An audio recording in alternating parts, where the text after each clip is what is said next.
코스피가 1% 넘게 떨어지면서 최근 사흘간의 상승분을 모두 반납했습니다.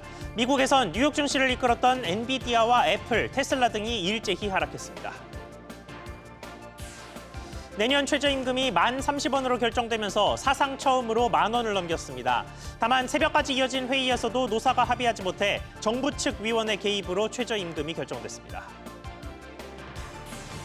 신한은행이 10년간 금리가 고정되는 주택담보대출 상품을 다음 달 출시하는 것으로 확인됐습니다. 금리는 결정되지 않았지만 기존 대출보다 더 높은 금리가 적용될 것으로 관측됩니다. 티웨이 항공이 인가받지 않은 부품으로 항공기를 정비한 사실이 적발돼 수억 원의 과징금을 물게 됐습니다. 정부는 지난달 발생한 티웨이 항공의 이륙 지연에 대해서도 조사를 벌이고 있습니다.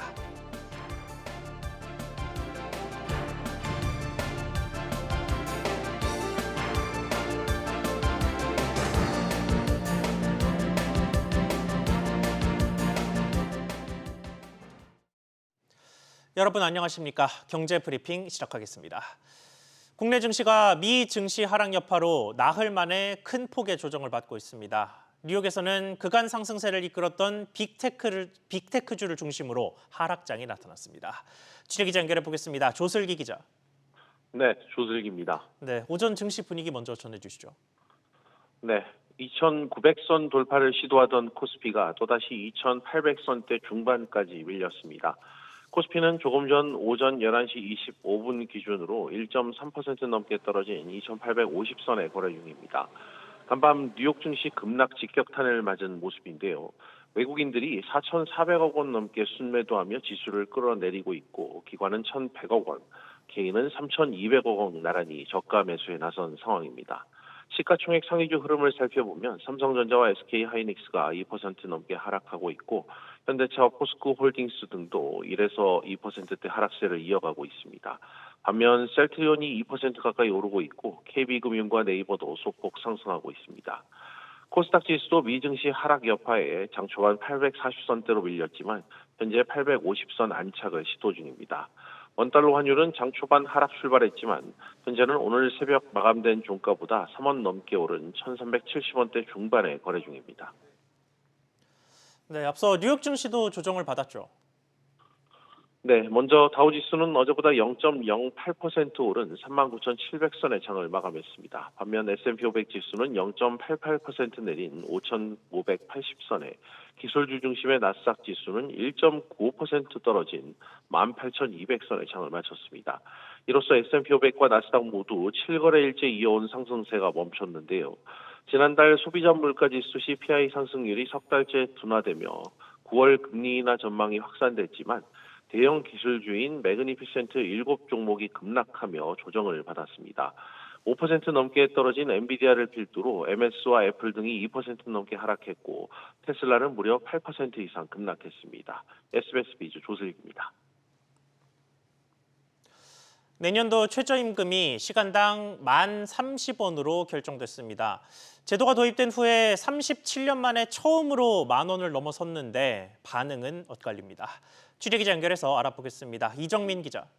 네, 이정민입니다. 네, 여러 우여곡절이 있기는 했습니다만 결국은 최저임금이 10,000원 선을 넘기게 됐습니다. 네, 내년도 최저임금은 1,030원으로 올해보다 170원 많습니다. 지난 1988년 최저임금 제도 도입 후 처음으로 10,000원 시대를 열었는데요. 주 52시간 일한다고 할 때 월급으로는 209만 6,270원입니다. 어제 오후 시작돼 오늘 새벽까지 이어진 최저임금위원회 회의에서 사용자위원과 근로자위원 측은 4차 수정안까지 내며 격차를 900원까지 좁혔습니다. 결국 공익위원이 10,000원에서 1,290원 사이의 심의 촉진 구간을 제시했고 양측은 각각 1,030원과 1,120원으로 최종안을 내놨습니다. 최종안을 표결에 붙인 결과 14대 9로 경영계안이 최저임금으로 결정됐습니다. 네, 올해도 이렇게 여러 가지 진통 끝에 최저임금이 결정됐는데 이후의 반응도 엇갈리고 있죠. 네, 중소기업계와 소상공인들은 5자릿수인 10,000원대로 오른 건 차이가 크다면서 특히 취약소상공인에겐 큰 충격이 될 거라고 우려했습니다. 논의 과정에 참여했던 민주노총은 졸속 결정이라며 수용 거부했고 한국노총은 제한된 조건 속에서 결정의 시급이라며 아쉬운 결정임을 받아들인다고 밝혔습니다. 이인재 최저임금위원장은 노사공이 모두 만족하는 합의를 끌어내지 못해 상당히 아쉽다며 고용노동부를 중심으로 결정 시스템 개편에 대한 논의와 후속 조치가 있길 바란다고 밝혔습니다. SBS 비즈 이정민입니다. 본격적으로 쏟아진 비로 곳곳에서 이재민이 나타나는 등 집계되는 피해 규모가 커지고 있습니다. 이런 가운데 농작물 피해도 심각해서 물가 우려까지 커지는 모습입니다. 류선우 기자. 네, 류선우입니다. 네, 우선 농작물의 피해 상황은 어느 정도입니까? 네, 농林축산식품부에 따르면 어제 오후 6시 기준 전국 농작물 침수 면적은 1,300여 헥타르에 달합니다. 축구장 14,000개 면적보다 큰 규모인데요. 호우 피해가 계속 접수되면서 침수 면적은 하루 만에 800헥타르가량 늘었습니다.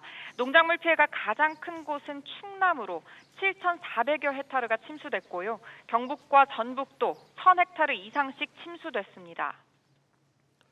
네, 그러면 어떤 농작물의 피해가 컸습니까? 네, 농작물 중 벼가 7,580여 헥타르로 압도적으로 침수 피해가 컸습니다.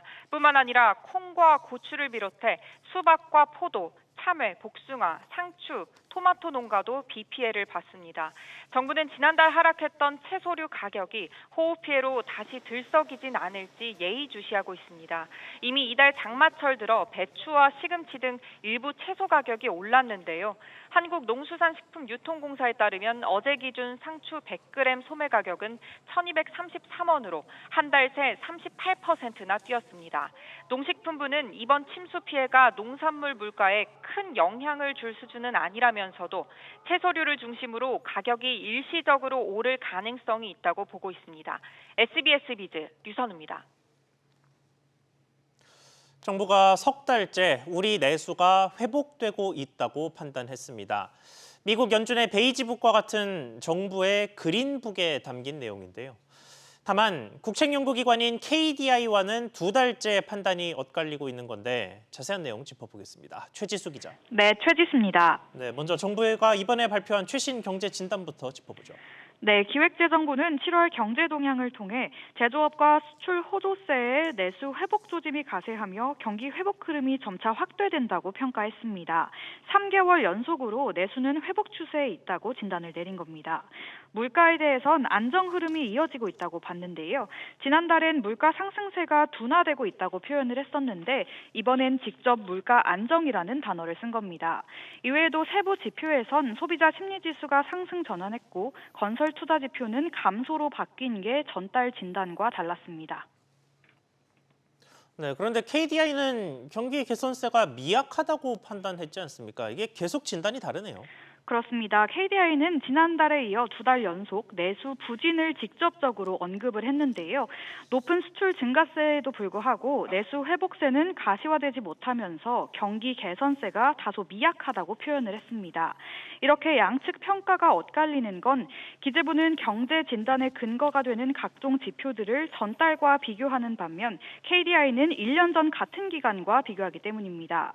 기재부 관계자는 1년의 흐름과 추이를 살펴보기 위해 직전 달과 비교를 한다며 이 과정에서 차이가 발생한 것으로 본다고 설명을 했습니다.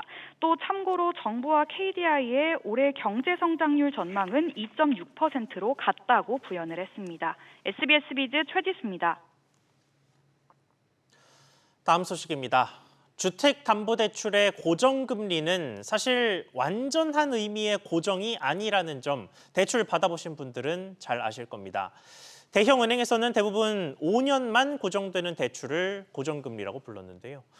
금융당국의 꾸준한 주문에 시중은행에서도 10년짜리 고정금리 상품이 나오는 것으로 확인됐습니다. 단독 취재한 기자 연결해 보겠습니다. 정동진 기자. 네, 정동진입니다. 네, 일단 어디서 출시됩니까? 신한은행입니다. 신한은행은 다음 달 9일 10년 주기형 고정금리 주택담보대출을 내놓기로 하고 금융채 10년물의 금리를 대출거래 약정서에 포함시켰습니다. 신한은행 관계자는 당국의 장기금리 도입 필요성에 발맞추기 위해 상품을 준비하고 있다고 설명했습니다. 현재 정책 모기지 외에 시중은행에서 5년이 넘는 자체 장기 고정금리 상품은 사실상 없습니다.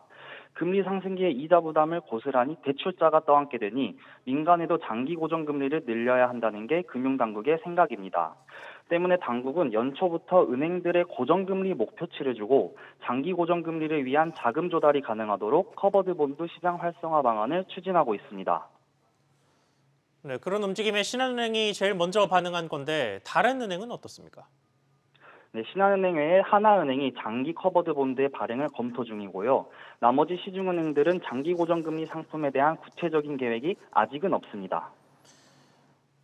네, 알겠습니다. 다만은 대출 받는 입장에서 제일 중요한 건 아무래도 금리일 텐데 신한은행 금리 정해졌습니까? 아직 정해지지 않았습니다. 보통 만기가 길어질수록 채권의 금리, 즉 자금 조달 비용은 높아지는데요. 현재 금융채 10년물의 금리는 5년물보다 0.43%포인트 더 높습니다. 조달 비용을 감안하면 기존 5년 만기 주담대보다 금리가 높을 수밖에 없습니다. 네, 그렇다면 금리가 높게 고정된다는 건데 사실 최근에 기준금리는 내려갈 준비를 하고 있잖아요. 네, 은행들이 선뜻 고정금리 상품을 내놓지 못하는 이유가 그 때문입니다. 은행권 관계자는 금리 인하가 예상되는 시점에 수요자와 공급자 모두 기회비용을 떠안으면서까지 10년 주기형 주담대를 선택할 요인이 없다는 고민을 내비쳤습니다.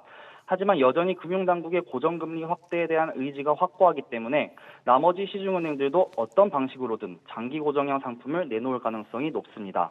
SBS 비즈 정동진입니다. 서민금융진흥원이 그간 다소 주먹구구식으로 진행됐던 휴면예금의 문자 고지를 위한 시스템을 도입하는 것으로 확인됐습니다. 앞으로 더 많은 분들이 잊었던 예적금을 찾아갈 수 있을 것으로 보이는데 자세히 짚어보겠습니다. 박연신 기자. 네, 박연신입니다. 네, 일단 현재까지는 상황이 어땠습니까? 금융소비자가 최종 거래일로부터 5년이 지나도 찾아가지 않아 소멸 시효가 완성된 예금과 적금을 휴면 예금이라고 하는데요. 은행 등 금융기관은 해당 돈을 서민금융진흥원에 출연하고 서금원은 이를 저소득 저신용자의 대출 지원 등 공익사업 재원으로 활용하고 있습니다. 그간 서민금융진흥원은 금융소비자에게 휴면예금과 관련한 고지를 우편이나 국민비서, 카카오톡, 네이버 등으로 알렸는데요. 문자 안내도 간간히 이뤄졌지만 서금원 직원이 직접 보내면서 발송이 제대로 되지 않은 적이 많았습니다. 앞으로는 서금원이 정식적으로 중개사업자를 통한 문자 고지 시스템을 도입해 휴면 예금에 대해 알릴 방침인데요. 서금원은 모바일 플랫폼 약자와 중장년층에 대한 전자문서 송달 성공률을 높이기 위해 이같이 결정했다고 말했습니다. 네, 그동안 잊혀진 그래서 쌓인 예금들이 꽤 됐죠. 네, 지난해 시중은행이 서금원에 출연한 휴면 예금만 해도 2,500억 원이 넘었는데요. 특히 NH농협은행과 하나은행의 출연 금액은 1년 전보다 각각 30억 5천만 원, 13억 3천만 원 늘어난 것으로 집계됐습니다. 이번 문자 고지가 체계적으로 시작이 되면 서금원은 더 많은 금융 소비자들이 휴면 예금을 많이 찾아갈 수 있을 것으로 내다보고 있는데요. 서금원은 문자 고지에 대해 다음 달부터 시스템 개발에 착수해 올해 안으로 시행을 할 계획입니다. SBS 비즈 박연신입니다. 최근 공개된 삼성 신형 스마트폰의 사전 판매가 시작됐습니다. 다만 관련된 혜택을 보니까 더 비싸진 스마트폰의 가격과 달리 지원은 더 인색해졌습니다. 자세히 알아보겠습니다. 이민우 기자. 네, 이민우입니다. 네, 일단 통신사들이 주는 공시 지원금이 전보다 줄었죠. 네, 이동통신 3사의 이번 시리즈 예고 공시지원금 규모가 전작인 갤럭시 Z5 시리즈 규모보다는 전체적으로 줄었습니다. 이번 공시지원금은 출고가가 높은 폴드와 상대적으로 낮은 플립 사이에 구분을 짓지 않은 것이 특징인데요. SK텔레콤이 요금제별로 8만 원에서 25만 원, KT가 6만 원에서 24만 원, 에듀플러스가 6만 6천 원에서 23만 원으로 정했습니다. 유통업체들의 추가 지원금을 받더라도 최대 28만 7,500원까지만 지원하는 겁니다. 특히나 이번 시리즈는 부품값 상승으로 출고가가 크게 높아졌는데요. 새롭게 판매하는 Z6 폴드의 1TB 모델을 제외하더라도 Z6 플립과 폴드 가격이 148만 원대에서 238만 원대를 형성하면서 전작보다 8만 6천 원에서 17만 원 비쌉니다. 갤럭시 Z6 폴드 512GB 모델의 경우에는 최대 할인을 받게 되더라도 기기값이 210만 원에 달합니다. 다만 이통 3사 모두 본격적인 개통일이 시작되는 오는 19일 지원금의 변동 가능성에 대해선 열어뒀습니다. 네, 그리고 통신사 말고 삼성에서 자체 제공하는 혜택도 축소가 됐죠. 그렇습니다. 이번 시리즈에 대해서 삼성전자는 사전 구매 고객에겐 삼성케어 플러스 파손 보장형 1년권과 갤럭시 워치 7과 버즈 3 시리즈의 30% 할인 쿠폰 등을 지급합니다. 다만 지난해 Z5 시리즈와 비교해 봤을 때는 폴드와 플립의 256GB 모델을 구매했을 때 용량을 2배로 늘려주는 더블 스토리지 혜택이 사라졌고, 폴드 5 1TB를 구매할 경우 갤럭시 워치 6 시리즈를 제공하는 통큰 혜택도 사라졌습니다. 갤럭시 새 시리즈의 사전 판매는 오늘부터 18일까지 진행되고 오는 24일에 공식 출시합니다. SBS 비즈 이민우입니다.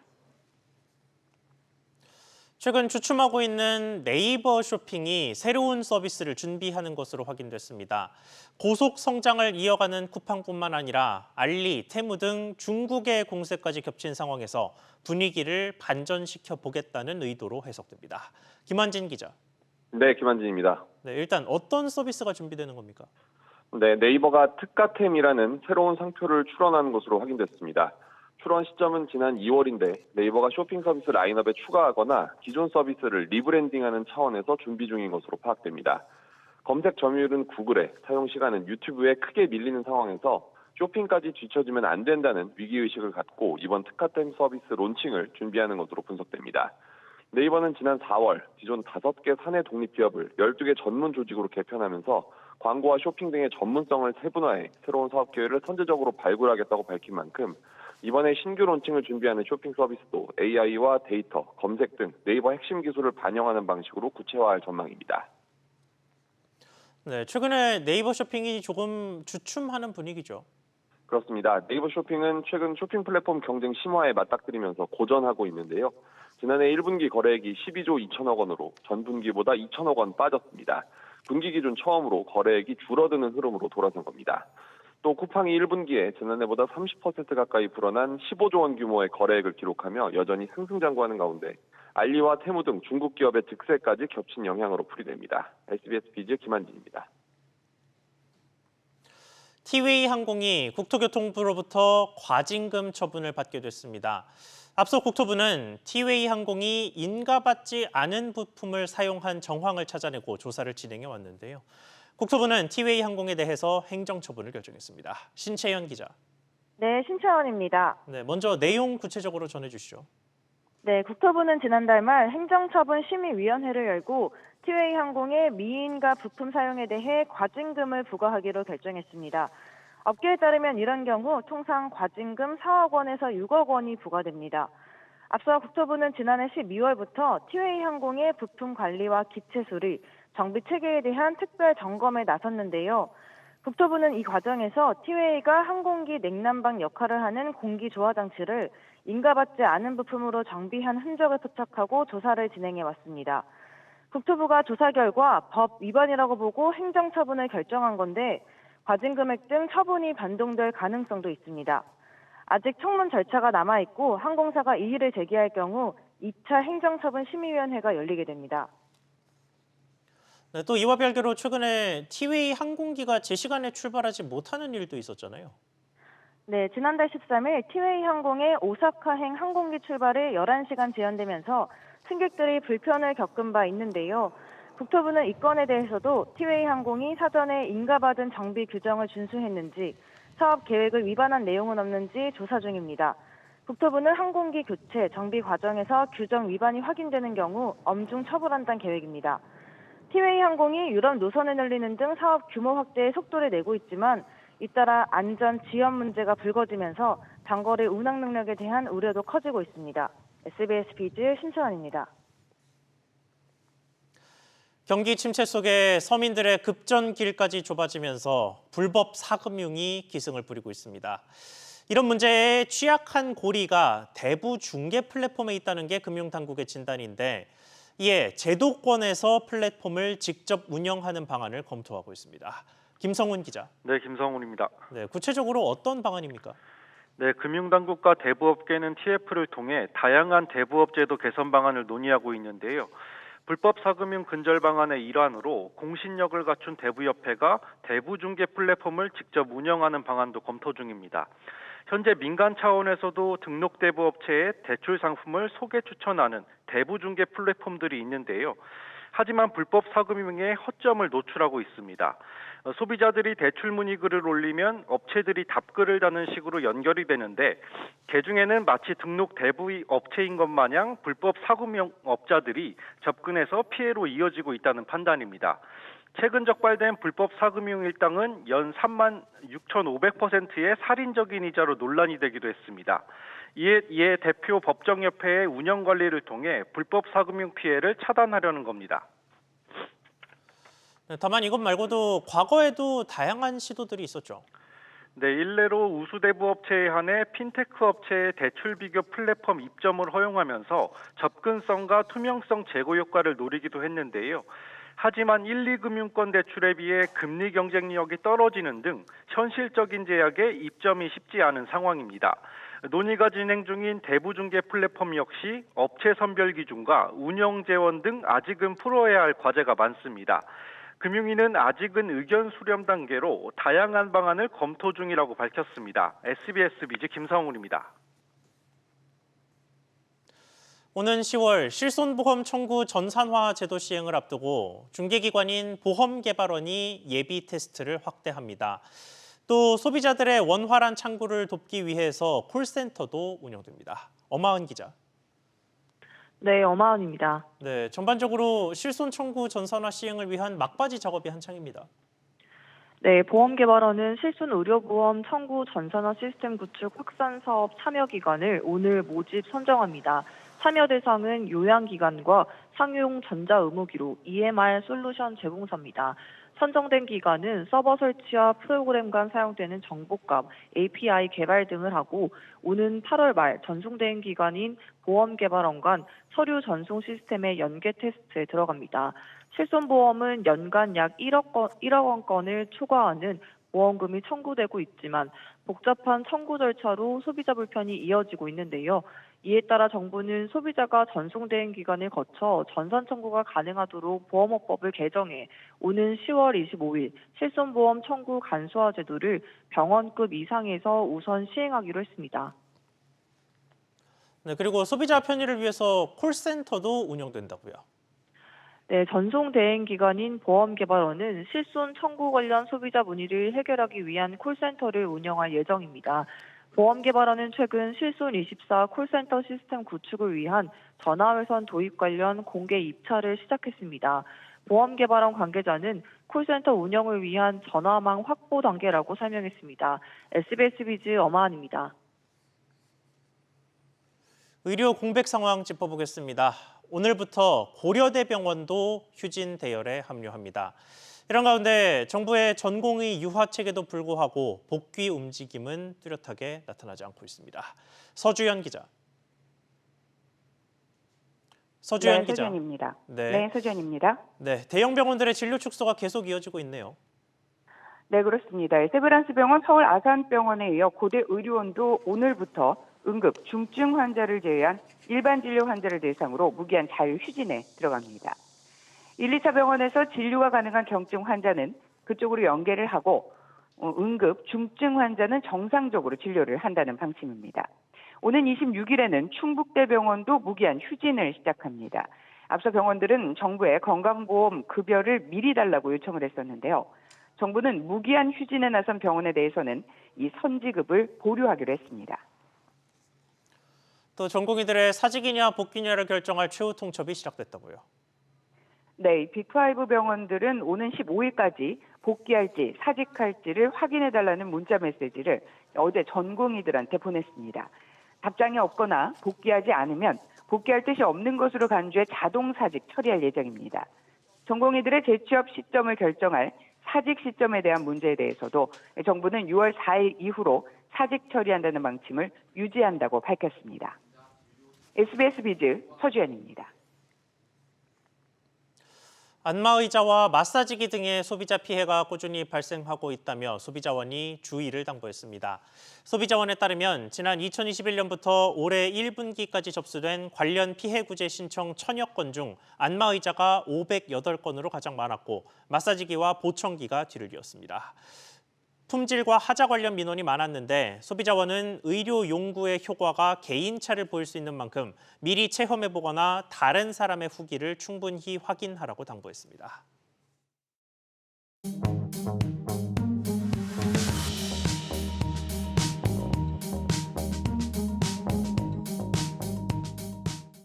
안녕하세요. K웨더 공기진흥센터에서 전해드리는 대기오염 예보입니다.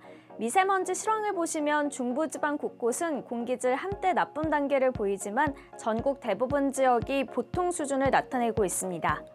서울은 불광 1동과 2동, 가련 1동을 중심으로 먼지 농도가 가장 낮은 모습입니다. 당분간 높은 습도의 무더위가 계속되면서 오늘 서울과 춘천의 한낮 기온은 32도까지 오르겠습니다. 한편 대기 불안정으로 오후 한때 내륙 곳곳으로 5에서 30mm의 소나기가 지나겠고요. 오후 전국 공기질은 깨끗하겠습니다. WHO와 환경부 기준으로 미세먼지 농도 전국 보통 수준이 예상됩니다. 토요일인 내일 중서부와 울산은 오전에 미세먼지 농도 한때 나쁨 단계를 보이겠고요. 일요일부터 다음 주 중반까지 공기질은 깨끗하게 이어지겠습니다. 지금까지 대기오염 예보였습니다.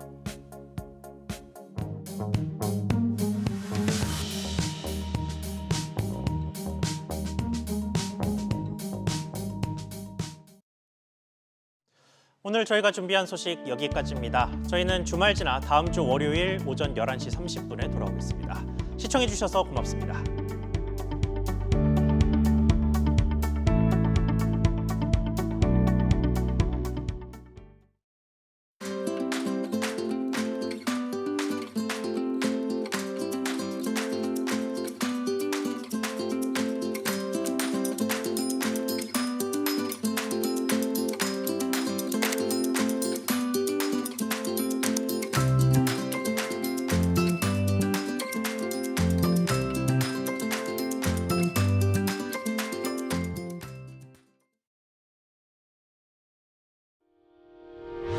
의견 있는 경제 채널 SBS 비즈